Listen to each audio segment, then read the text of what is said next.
Then I think as far as the dynamics of the event itself goes, I mean, there's all kinds of conversation about this whole thing right now. What is the future of freestyle? The drama that developed with them and FIDE over the couple of months now, it all seems to have been sort of put back in the box.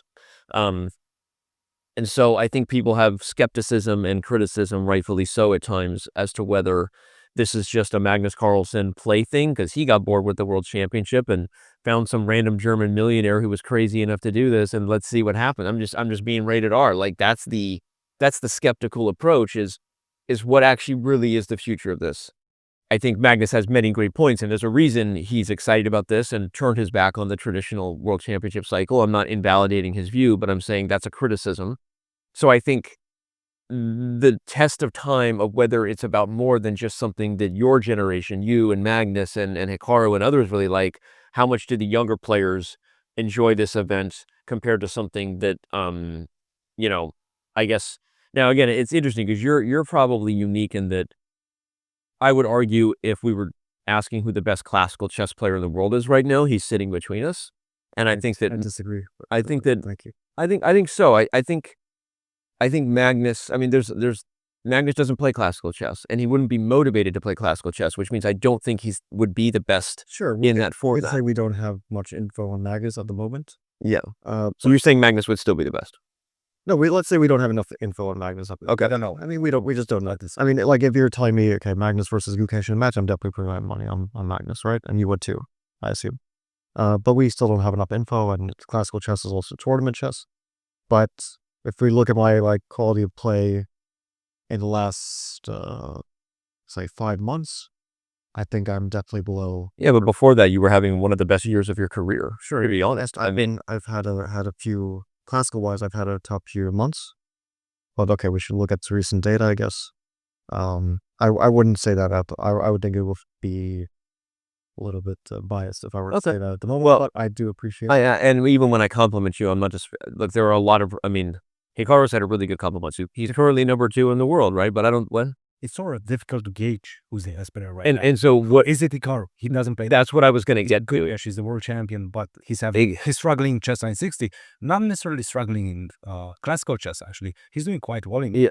So He that did well in Tata Steel. I don't get what he played after that, but he seems to be doing well. He played at Eisenhouse. I don't think he did. yeah, No, why- that was freestyle also. Yeah, yeah, exactly. I'm talking about the tournament days like that. He's struggling. Yeah, his last pure classical event was back in his day. So the broader point I was going to make after saying this, the skeptical view that fans have about freestyle was exactly that. The problem is that regardless of your views on freestyle versus classical, if there have to be a versus, we are undeniably in a situation where the FIDE candidate cycle is currently failing to deliver the best player in the world as the world champion.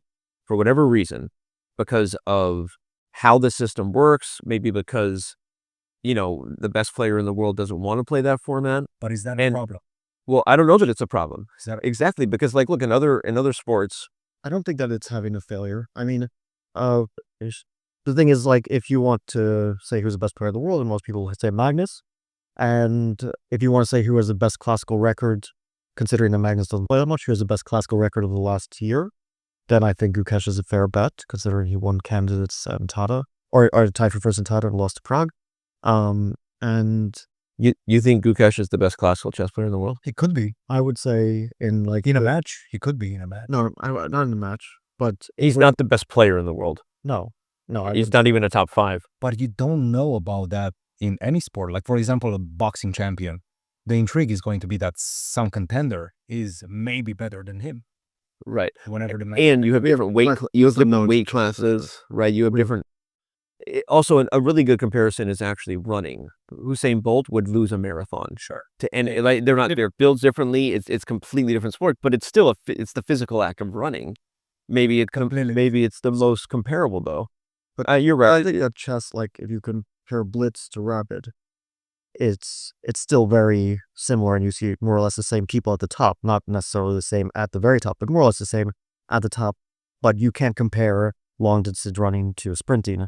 It's just totally different. Their bodies are totally different. That's just a different sport. I agree with you. I think just because the time control gets faster in chess doesn't mean it's still not inherently chess. I guess to prove the point, the best players in the world tend to be mostly the best at all the different disciplines. A little bit, yes, rapid, classical, and now very agile for sure. You'll see But overall, it's we're agreeing. I guess what I was saying is there's the skepticism of freestyle. Generally, there's a lot of conversation about it because of how quickly it sort of took the world by storm, if you will, and because we've been in this unique world where he was undeniably the best player in the world at the time, turned his back on the world championship title, literally, acquiesced. He resigned it. He rescinded, right? And so that was a unique dynamic that we were all in starting in 2022. So, but I actually agree with you, Christian, that overall, while this seems like a big problem, I don't know that it's really that big of a problem. And I think it's wrong at all. Heavyweight boxing versus like welterweight and lightweight, you have these interesting dynamics where sometimes you get that weight class battle where a real star in this one wants to take on a real star in this one. And that's Sometimes- fascinating concept. Sometimes takes in that. Yeah.